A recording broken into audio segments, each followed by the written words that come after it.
Olá, boa noite. Presidente do Supremo, Dias Toffoli, diz que fala do deputado Eduardo Bolsonaro sobre fechar o STF é atentado à democracia. E Jornal da Cultura tem muito mais. Jair Bolsonaro mantém campanha pela internet e diz que violência passou da linha do absurdo. Fernando Haddad se encontra com catadores e promete acabar com os lixões no país. Na pesquisa CNT-MDA, Bolsonaro aparece 14 pontos à frente de Haddad. Planos de governo dos candidatos à presidência da República prevêem fortalecimento do 13º salário. Não tem nem como tirar isso daí do trabalhador, é um direito adquirido, né? Preso o empresário dono do dinheiro falso que causou tiroteio entre policiais de São Paulo e Minas Gerais. CNN mostra imagens do sósia que deixou o consulado da Arábia Saudita na Turquia vestindo as roupas do jornalista assassinado. China inaugura a maior ponte marítima do mundo, com 55 quilômetros de extensão. E na bancada estão o jornalista e escritor Jorge da Cunha Lima e o cientista político Rodrigo Prando. E você pode mandar perguntas e fazer comentários através do Twitter na hashtag Jornal da Cultura.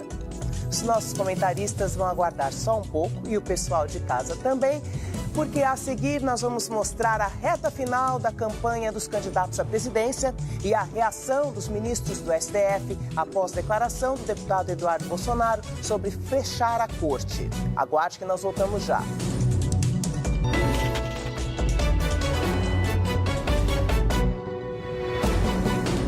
Ministros do Supremo Tribunal Federal reagem à fala do deputado Eduardo Bolsonaro, do PSL, sobre mandar militares fecharem o tribunal. Atentado à democracia e golpe foram alguns dos termos usados por ministros. Durante palestra em São Paulo, o ministro do Supremo Tribunal Federal, Alexandre de Moraes, criticou as declarações do deputado reeleito do PSL, Eduardo Bolsonaro. É inacreditável que no Brasil, século XXI, a Constituição com 30 anos, ainda tenhamos que ouvir tanta asneira vinda da boca de quem representa o povo. Se analisar o contexto geral, isso é crime tipificado na Lei de Segurança Nacional, artigo 23, inciso 3º. Incitar animosidade entre Forças Armadas e instituições civis. Moraes disse ainda que a Procuradoria-Geral da República deveria abrir investigação contra o deputado por ameaça ao STF. O PSOL se antecipou e entrou com representação na PGR para que o parlamentar seja investigado. A assessoria da Procuradoria-Geral da República disse que não vai comentar as falas. Outros 2 ministros do Supremo também se posicionaram. O presidente da Corte, Dias Toffoli, disse em nota que o Supremo é uma instituição centenária e essencial ao Estado democrático de direito. Atacar o Poder Judiciário é atacar a democracia. O ministro mais antigo da Corte, Celso de Mello, escreveu: essa declaração, além de inconsequente, é golpista. Embora não sendo presidente do Supremo Tribunal Federal, e sim do Tribunal Superior Eleitoral, que no Brasil as instituições estão funcionando normalmente. E juiz algum no Brasil, os juízes todos no Brasil honram a toga, né, se deixa abalar por qualquer manifestação que eventualmente possa ser compreendida como de todo inadequada. O vídeo que provocou tanta polêmica foi gravado há 4 meses, durante uma palestra para estudantes em um cursinho do Paraná. Depois, foi divulgado pelo próprio Eduardo Bolsonaro em uma rede social. O pessoal até brinca lá, cara. Se quiser fechar o STF, sabe o que você faz? Você não manda nem um jipe, cara. Manda um soldado e um cabo.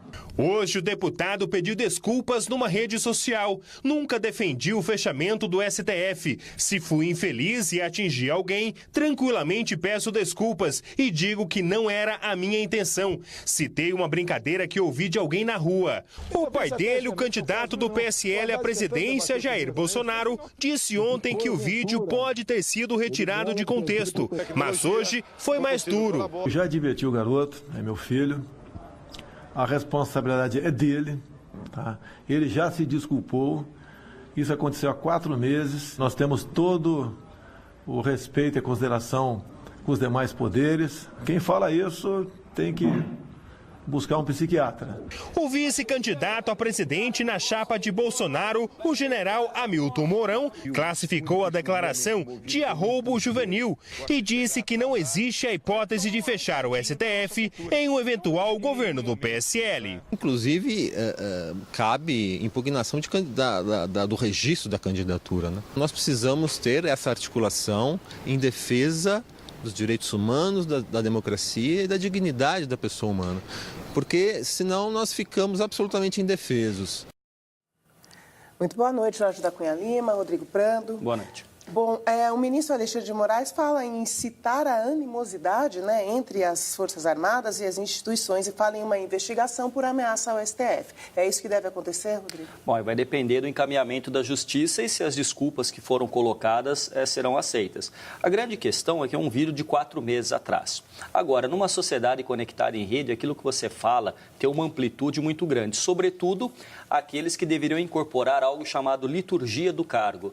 Você não é apenas uma pessoa, você é também o cargo que você representa. Então, se você é um deputado, se você é um senador da República, e se você tem um senador da República e um deputado que podem vir a ser os filhos do novo presidente da República, tudo isso tem um elemento simbólico e um peso muito maior. Portanto, é uma responsabilidade muito grande. Qualquer tentativa de falar o garoto ou um arroubo juvenil não pode ser colocado no mesmo patamar da responsabilidade que ele deveria ter tido. E, como eles sempre brincam, é melhor já ir se acostumando, é melhor que então se acostumem à liturgia do cargo e à importância que se tem. Porque, inclusive, ele coloca lá nas desculpas se ofendia alguém. Não é uma ofensa a alguém, não é pessoalizável, é uma questão das instituições e da própria democracia. Não à toa que a reação do Supremo Tribunal foi muito forte na fala dos ministros e também de outras pessoas que condenam esse tipo de comportamento. E, na verdade, são sucessivos comportamentos, não só dele ou do próprio Bolsonaro, mas também dentro do PT, na desvalorização das instituições, quando falaram que eleição sem Lula é golpe, é fraude, o impeachment. Tudo isso é um conjunto que agora está desaguando nisso que nós estamos assistindo. Jorge da Cunha. Esse garoto teve milhões de votos. Esse garoto é filho do candidato majoritário hoje à presidência da República. Esse garoto vai ocupar um espaço importante no Legislativo. E não tem o menor cabimento falar uma idiotice desse tamanho, entende? Mas isso vem de alguma coisa. Isso vem de que o guarda-chuva do autoritarismo cria um caldo de incultura muito grave. Quer dizer, o fulano, abrigado por essa sombra, digamos, autoritária, ele se julga no direito de falar o que entende, de fazer o que entende. É um batendo no gay e o outro xingando uma mulher. Eles se acham no direito de assumir um pouco por uma delegação não conferida atitudes fruto daquela ideologia da violência e do autoritarismo. Isso é muito grave. Isso vai ser muito mais grave, então, no day after. Nós vamos ter que tomar um cuidado e ter uma vigilância entre, digamos, 29 de outubro e até a posse muito forte, porque vão surgir esses filhos, esses sobrinhos, esses correligionários que vão se julgar no direito de atitudes desse porte, entende? Quais seriam as consequências, então, de uma fala como essa? Bom, criar justamente este caldo de cultura política que já no Brasil é bastante autoritária e desrespeitar as instituições. Para mim, a fala da ministra Rosa Weber, ela foi muito forte. Então, assim, tem que ter uma vigilância, tem sim. Agora, as instituições estão funcionando. E desde o bom e velho Montesquieu, que existe a divisão tripartite do poder, que é a ideia de que só um poder consegue frear outro poder. Então, o presidente da República, que representa o Executivo, é freado pela força do Legislativo e ambos também pelo Supremo Tribunal Federal, que é o Judiciário. Então, as repercussões e as consequências podem sim ser graves. Agora, eu espero que, depois de eleito, quem quer que seja, faça uma fala à sociedade brasileira, à nação, pedindo para se amainar os ânimos e que todos retirem esta virulência que tem partido a vida das pessoas. Quando eu digo partido, tem rachado, cindido a vida dos brasileiros, seja nas redes sociais, no seio da família ou até mesmo nas ruas, com a violência que bem colocou o Jorge. Então isso é muito perigoso e há que se ter responsabilidade em tudo que se fala, sobretudo quando você não é apenas uma pessoa, você ocupa um cargo e tem responsabilidade por aquilo que você está dizendo para todos os brasileiros. O candidato à presidência do PT, Fernando Haddad, cumpre agenda em São Paulo e agora há pouco participou de um ato no Tuca, o Teatro da Pontifícia Universidade Católica. O candidato do PSL, Jair Bolsonaro, não teve atividade de rua, mas segue conversando com eleitores pela internet. Jair Bolsonaro, do PSL, recebeu hoje de manhã na casa dele, na Barra da Tijuca, a visita do jurista Ives Gandra e também do senador Magno Malta, do PR do Espírito Santo. Sem agenda pública de campanha, o candidato segue dialogando com os eleitores pela internet. Hoje ele publicou um texto no Twitter que fala sobre o combate à violência. Bolsonaro afirmou que a violência no Brasil já passou da linha do absurdo há muito tempo e quanto mais recuamos, mais os criminosos avançam. Leis, normas e diretrizes colocam cada dia o cidadão mais vulnerável a quem quer praticar um crime. Fernando Haddad, do PT, fez campanha em São Paulo. De manhã, ele se encontrou com catadores de uma cooperativa na Zona Oeste Paulista. Ali, Haddad recebeu o apoio do Movimento Nacional dos Catadores e assinou um compromisso com 13 propostas feitas pela categoria. Entre elas, incentivo às prefeituras na implantação da coleta seletiva de lixo. Se eleito, Haddad prometeu acabar com os lixões do país com o uso de tecnologia e de equipamentos para reciclagem de lixo. De noite, o candidato participou de um ato de apoio à chapa Fernando Haddad e Manuela Dávila, no Tuca, Teatro da PUC de São Paulo. Bom, a preocupação agora, então, dos candidatos é não errar nessa reta final, né? Não errar nesses últimos dias de campanha. O quadro, no discurso, né, claro, o quadro está muito consolidado e ele é muito favorável ao Jair Bolsonaro. A despeito disso, Bolsonaro não tem saído às ruas, tem feito aquilo que ele tem sido o mestre nessa eleição, que é a mobilização via redes sociais. E nisso ele saiu muito antes, então assim, a saída dele à frente nas redes sociais e somado a isso, ter se colocado como antipetista, anti-Lula e anti-esquerda no geral, deu a ele essa dimensão, essa força muito grande. Então ele está mantendo isso, não querendo, sobretudo, debates. Então, assim, para que abrir a guarda e mostrar fragilidades no debate se você já tem uma longa vantagem? E Haddad está tentando, com todas as suas forças, conclamar as pessoas a votarem nele, mostrando o outro candidato e suas fragilidades. Agora, não errar já é o suficiente para chegar no final. Agora, me parece que, a despeito disso tudo, o cenário está muito traçado e, a não ser que algo muito grave, muito bombástico aconteça, o cenário não deve mudar até o próximo domingo. Em relação ao que falávamos antes, Jorge da Cunha, muito se questionou a importância, a presença do vice na chapa do Bolsonaro, mas também agora levanta-se o questionamento sobre a presença dos filhos, né, do candidato. Essa eleição está fazendo a gente repensar muita coisa. A primeira coisa é o seguinte, não adianta agora, não tem mais tempo para errar, nem tempo para acertar. Porque a campanha foi feita dentro de um paradigma completamente novo. Quer dizer, a televisão, que era decisiva na eleição, deixou de ser decisiva. Lembra dos antigos debates entre Lula e Collor? Você saía daquele debate, quase podia assinar, fulano ganhou a eleição.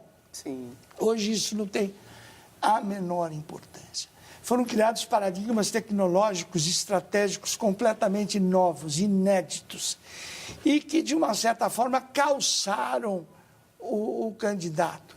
E esses paradigmas, como diz o Bartlett da Universidade de Sussex, favorecem uma visão autoritária de mundo. O que quer dizer que a internet, que nós achávamos que era o grande instrumento democrático do século XXI, porque todo mundo podia falar, não, passou a ser um instrumento antidemocrático.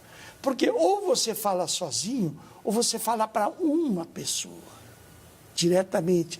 E acabou o átrio, acabou o ágora, acabou aquele espaço de discussão onde a democracia é partilhada e a opinião é partilhada. Não, nós estamos no jogo direto, e esse jogo direto, infiltrado na mente humana, cria condições eleitorais que favorecem o demagogo, que favorecem o autoritarismo, que favorecem o radicalismo. Então a eleição está decidida, e não adianta acertar nem errar, porque o instrumento foi muito poderoso e nós temos que nos habituar com esses instrumentos. E o grande problema dessa eleição, agora da pós-eleição, é que nós temos que democratizar os instrumentos novos de comunicação. Não sei como ainda, mas será temos uma nova fazer. forma de se fazer, né? Campanha e... Isso é uma novidade, política, entende? Sim. Eu não sei o que fazer, mas é isso aí.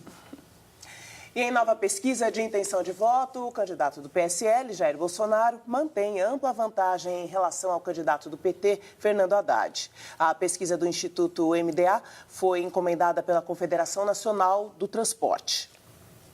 Nos votos válidos, quando são desconsiderados os brancos e nulos, Jair Bolsonaro, do PSL, aparece com 57% e Fernando Haddad, do PT, com 43%.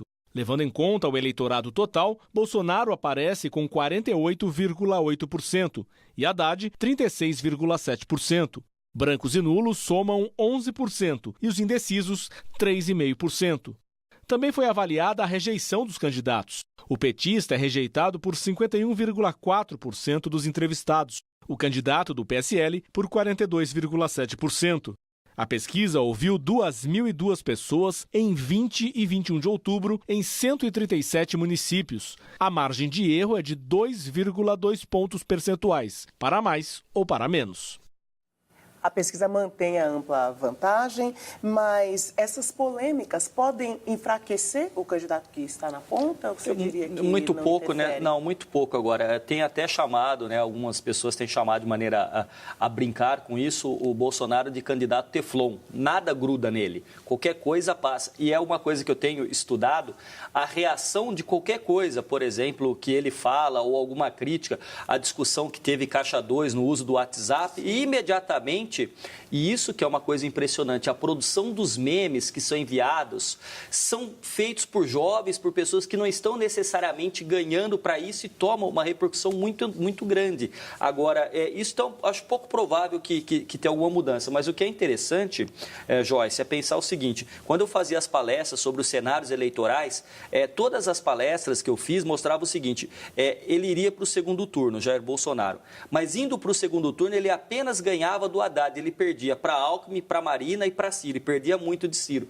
Então percebam que hoje a rejeição do Haddad está subindo, superou a do Bolsonaro, e hoje o Bolsonaro tem uma aceitação e tem a maior margem de votos em todos os segmentos que você fizer o recorte. Gênero, escolaridade, renda, qualquer um. Então ele está se consolidando e provavelmente, como eu disse, se nada catastrófico acontecer, será eleito no domingo próximo presidente da República. Como você vê, Jorge, esses dados referentes à rejeição que a gente acabou de falar? Eu tenho a impressão que essa composição de segundo turno foi um erro de todas as oposições ao Bolsonaro. Essa era a composição ou a decisão perdedora. A oposição a um radicalismo autoritário não foi generosa, não foi inteligente, não foi estratégica. Não teve capacidade de compor para produzir uma candidatura com chance de vencer a eleição. É duro dizer isso 5 dias antes da eleição. Mas 2 dias depois eu vou começar, e eu acho que todo mundo consciente tem que começar a analisar qual foi o erro, qual foi o equívoco, qual foi a falta de grandeza e quem foi responsável por isso, entende? Não tem papo. Quer dizer, alguém foi responsável por uma coisa anunciada, por uma pesquisa anunciada, entende? E esses responsáveis têm que pagar por isso, entende? Houve falha, Me Rodrigo, permite alguns comentários? Dessa veja só. Em todos os cenários, os petistas resguardaram Bolsonaro no primeiro turno das críticas e voltaram suas forças, sobretudo, logo mais terá Roda Viva aí com o candidato Haddad, e o plano de governo foi mudado. Todos os trechos que imprimiam críticas ao PSDB foram retirados, porque no primeiro turno centraram fogo no PSDB e em outros partidos, resguardando o Bolsonaro, porque acreditavam que, dada a rejeição do Bolsonaro ser muito alta, seria mais fácil vencer Bolsonaro no segundo turno. Grande equívoco, o primeiro deles. Outra coisa, o ex-presidente Lula e o PT fizeram questão de levar uma candidatura que todos sabiam que não seria consolidada, porque está enquadrada na lei da ficha limpa, até o último momento.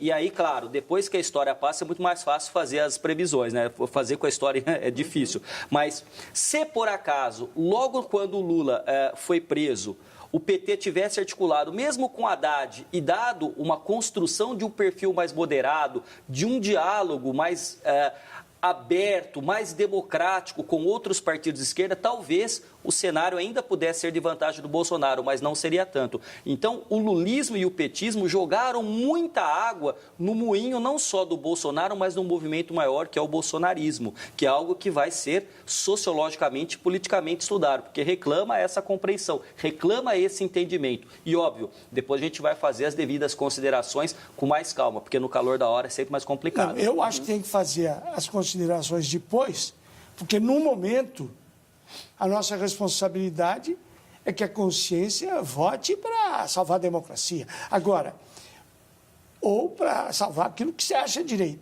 Agora, depois, vamos discutir isso. A fofoca, o boato, as fake news estão presentes há séculos. Hoje, com a velocidade das redes sociais, elas tomaram uma dimensão de difícil controle.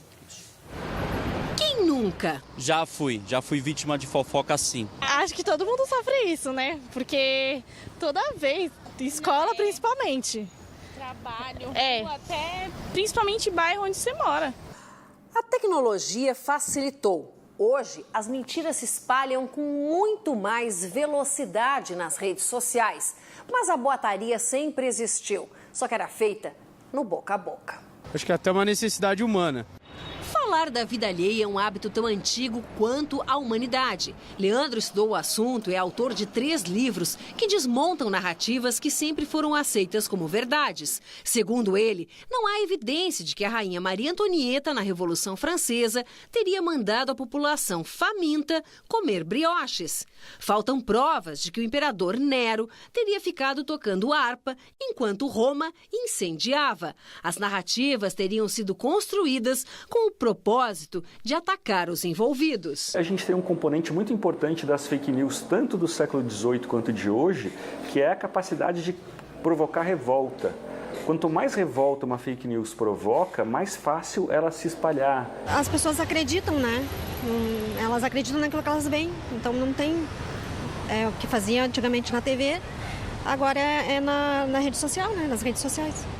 O psiquiatra Rodrigo Leite diz que a sobrecarga de informações estaria tirando das pessoas o tempo necessário para refletir sobre as informações. Eu acho que a curiosidade intelectual e a busca de dados é uma das estratégias de defesa contra essa avalanche de notícias falsas. E a gente tem que ter essa educação emocional e cognitiva mesmo de barrar isso. Então, as redes sociais alimentam as fofocas e as fake news. A rede social ela é um meio ela não é um fim em si próprio. Então, como meio, como uma ferramenta, ela dá uma amplitude que jamais teve. Então, assim, o boato, a mentira sempre existiu, óbvio. Existia na oralidade das culturas, depois isso passou para os jornais. Aí uma mentira ou alguma coisa que atentasse contra a figura de alguém, depois era desmentido na outra semana ou dias depois. Mas hoje, quando você coloca algo que não é verdadeiro e isso espalha rapidamente, é muito difícil depois de conseguir consertar, porque o impacto já está dado. Claro que você tenta, mas não é novo, mas a amplitude, a dimensão, aquilo que Humberto Eco já falou também há um tempo atrás. Quer dizer, as redes sociais dão dimensão a uma quantidade de idiotas enormes que estão sempre divulgando as falácias. E às vezes até conscientemente, isso que me surpreende. Sabendo que é mentira, compartilha só para ver o circo pegar fogo. E no ambiente político, então, desde... É quase que uma estratégia. Aí que está, ele tornou-se estratégia, né? O boato é um bullying programado. Nunca um boato é bem intencionado. O boato visa servir o interesse de alguém, seja para destruir o outro ou uma situação, ou seja para se valorizar. Então, o boato é um ato de moral muito baixa, entende? O empresário mineiro Antônio Vilela, dono de 14 milhões de reais em notas falsas, teve alta do hospital e está preso em Minas Gerais. Ele foi baleado durante um tiroteio entre policiais civis de São Paulo e de Minas. O confronto aconteceu em Juiz de Fora. Segundo as investigações, o doleiro Antônio Vilela e o empresário Flávio de Souza Guimarães faziam uma transação para trocar dólares por reais em Juiz de Fora, interior de Minas. Os policiais paulistas que estavam com Guimarães descobriram que os 14 milhões de reais eram falsos e iniciaram uma troca de tiros com os policiais mineiros. Um policial mineiro morreu. 4 policiais paulistas foram presos em flagrante e foram transferidos hoje para uma penitenciária. Em São Paulo, a Polícia Federal prendeu um professor suspeito de abusar de crianças e divulgar pornografia infantil na internet. O homem de 32 anos, que não teve o nome revelado, confessou o crime. Ele dava aulas de música e capoeira. A polícia identificou 7 vítimas. A pena prevista é de até 15 anos de prisão. Em depoimento à Corregedoria da Polícia Civil de São Paulo, no final do dia, o empresário Flávio de Souza Guimarães negou estar de posse de dólares na sexta-feira, quando houve o tiroteio entre policiais em Minas Gerais. Nós não conseguimos contato com o outro empresário envolvido no caso, Antônio Vilela. Jorge da Cunha, o que você destaca desse caso? O que eu destaco é que os dólares que estavam ali na fotografia existem. De quem era aquela Mara, a gente não sabe. Agora, o que eu acho muito grave é o seguinte: se nós já somos campeões de violência, nós estamos ficando campeões de uma estatística muito séria, que é o envolvimento de policiais dessas coisas. Entende? Não que eu queira desabonar a polícia enquanto instituição, nada disso, mas a quantidade de policiais ou de militares envolvidos em tudo quanto é notícia de crime está ficando uma estatística insuportável. Não, com relação ao caso de pornografia infantil, é lamentável em tudo e quem tem filho, quem é pai, quem é mãe, tem que estar muito atento e, sobretudo, aqueles que têm acesso muito mais fácil às crianças, como no caso professores, há que se sempre pensar, e é sempre bom conversar com o filho de uma maneira muito suave, muito tranquila, para que ele seja uma criança que lhe conte com sinceridade aquilo que ele faz, aquilo que acontece. Eu acho que tem que se investigar e, se condenado, culpado, condenado, obviamente. E veja instantes, de olho nas eleições, dólar começa a semana em queda. E ainda, caravana de imigrantes avança e presidente americano ameaça cortar ajuda a países da América Central. Nós voltamos já.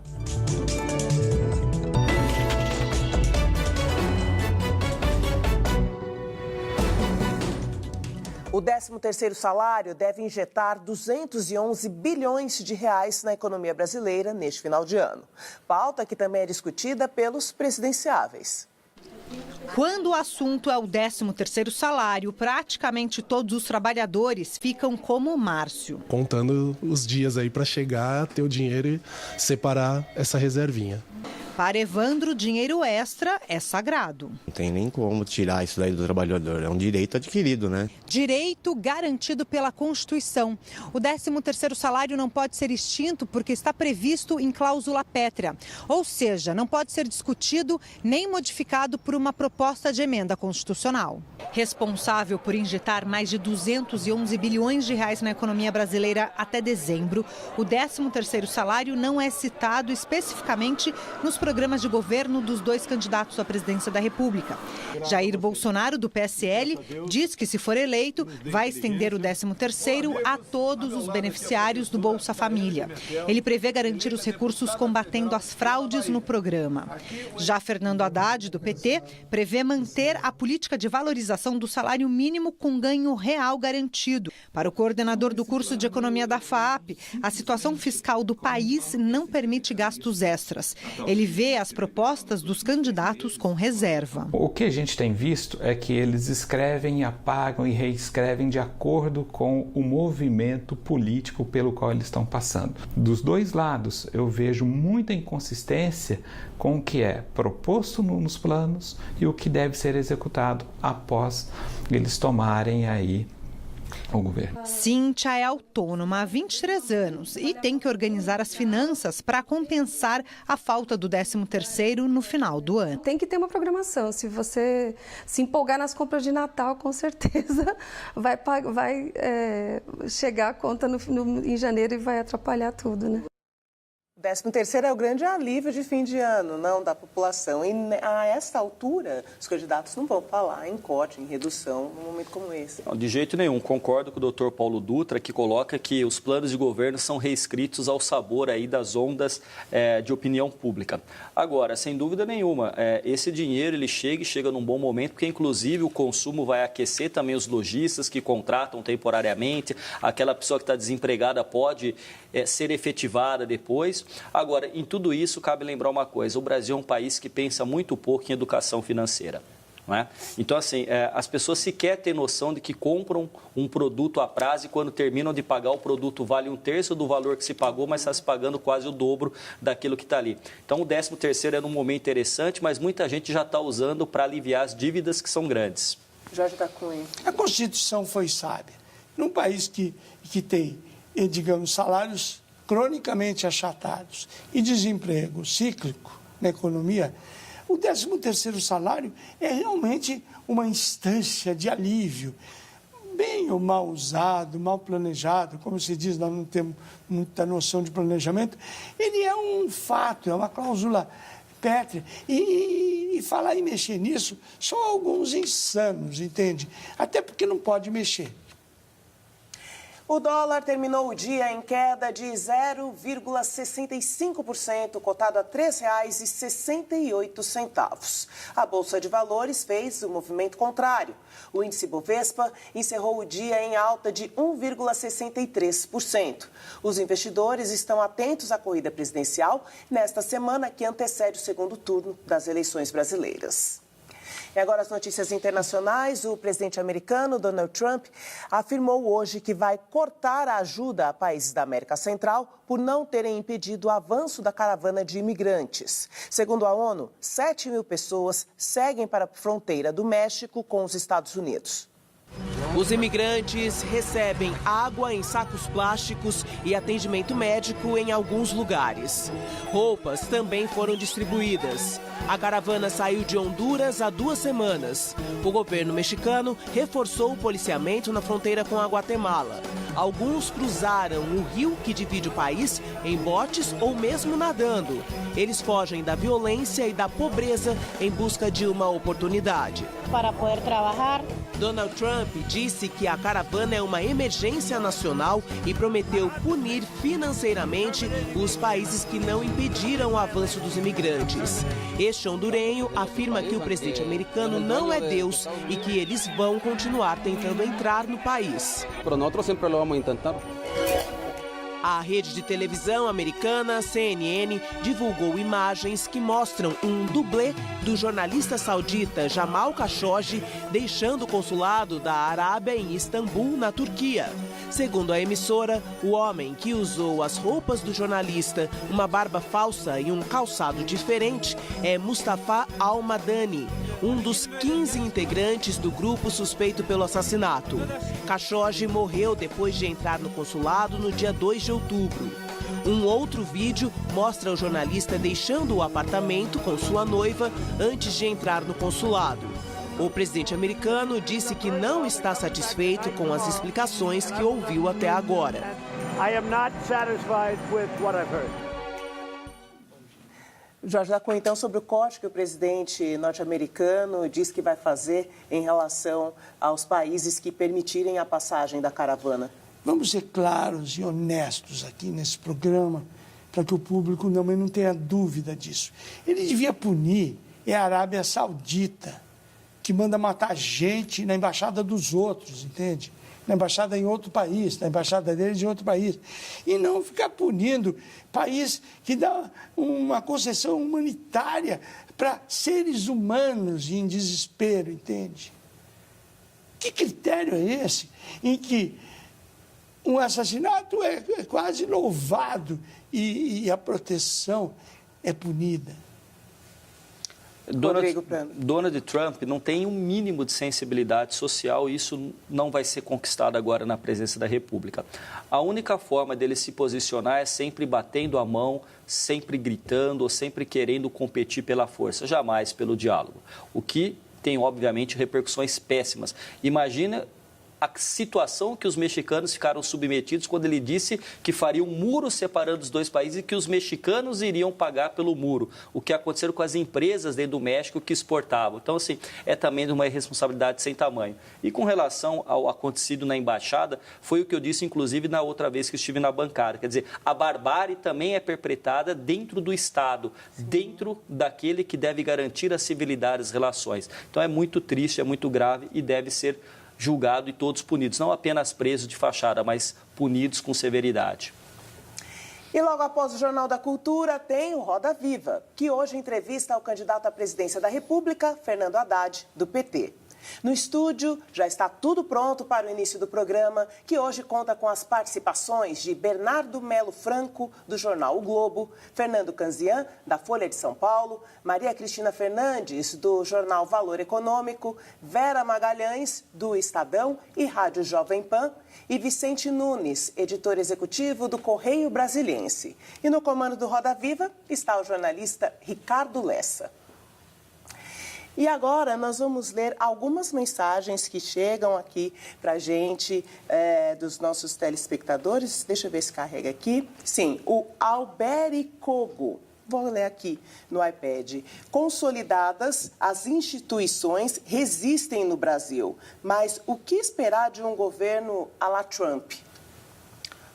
As instituições resistem e tenho certeza que resistirão, mas mais do que as instituições, há que se imaginar o seguinte: a democracia não se faz com instituições, há que se ter uma alma democrática, ser democrático em casa, nas relações com a esposa, com a namorada, em sala de aula. Então, falta muito ao Brasil, não as instituições que bem ou mal funcionam, mas uma alma democrática com igualdade de direitos e de deveres. Aquilo que é bem expresso e estudado pelo Roberto da Mata, né? O brasileiro gosta muito mais de ser pessoa, indivíduo. Jorge da Cunha. A mesma mensagem é do Alberi. Eu tenho medo. Eu tenho medo do day after, entende? Porque as instituições são sólidas, mas a instituição, eu acredito até nas instituições, e até, um pouco contrariamente a você, eu tenho a impressão que a alma do brasileiro é a favor da democracia. Você viu a pesquisa, que 67% é a favor da democracia. Mas é uma intelecção muito frágil do que isso seja.